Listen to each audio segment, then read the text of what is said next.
আজি বহুদিনেই হ'ল তোমাৰ চিঠিৰ উত্তৰ নোপোৱাৰ।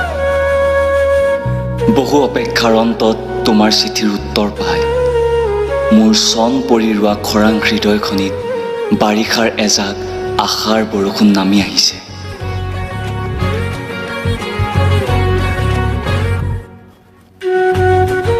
তোমাৰ চিঠিৰ আঁৰত কি যাদু আছে মই নাজানো, কি মোহিনী মাৰি মহিলা মোক তাকো মই নাজানো।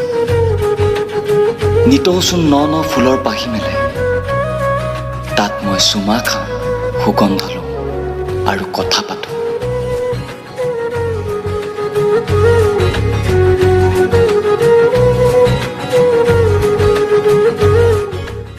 এখনি নীলিম সাগৰ তোমাৰ দুচকুত বৈ ৰয় আৰু মই সেই সাগৰৰ ঢৌ হৈ ৰওঁ। ঢৌবিলাকৰ লহৰত মই উফন্দিম, গুজৰিম আৰু গুমৰিম। পাৰৰ শুকান বালিবোৰ ধুই নিম চেঁচা বতাহজাকক লগত লৈ। তোমাৰ চিঠিখনি বাৰে বাৰে লুটিয়াই চাওঁ, শব্দৰ বান্ধোনত ভাহি থকা নিভাঁজ ভালপোৱাবোৰ হেঁপাহ পলোৱাই অনুভৱ কৰোঁ। মৰমবোৰ বুকুত সাৱটি লওঁ আৰু হৃদয়ৰ কোনোবা এটা চুকত সযতনে সাঁচি ৰাখোঁ।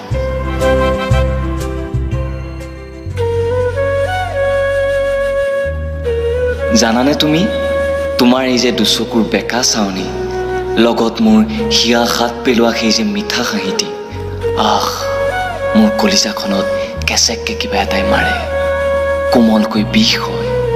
লাহে লাহে বিষটোৰে ভিতৰলৈ চাওঁ, বিষটো কিন্তু বেয়া নালাগে, কিবা চিনাকি চিনাকি যেন লাগে। আৰু এটা কথা জানানে বাৰু, মোৰ বুকুৰ আলিংগনত এতিয়া নকৈ ফুলি উঠিছে এজাক ৰঙা কৃষ্ণচূড়া। লাহে লাহে গজিবলৈ লৈছে, কথা ক'বলৈও শিকিছে আৰু খিলখিলকৈ হাঁহিছে। সেয়েহে হয়তো ভাষাবোৰ উশাহৰ লগে লগে কবিতা হৈ সোঁত পাবলৈ লৈছে। যদি সময় পোৱা, কেতিয়াবা মোৰ আধা পুৰা কলিজাখনত মাত্ৰ এবাৰ সোমাই চাবাচোন। তোমাৰ বাবে হাজাৰ হাজাৰ কবিতাৰ সাগৰ বোৱাই ৰাখিছোঁ। এবাৰ গভীৰতাৰ ভিতৰত নিজকে ডুবাই চাবাচোন। তোমাৰ ভাল লগা শব্দবোৰৰ এখন মেলা পাতি থৈছোঁ।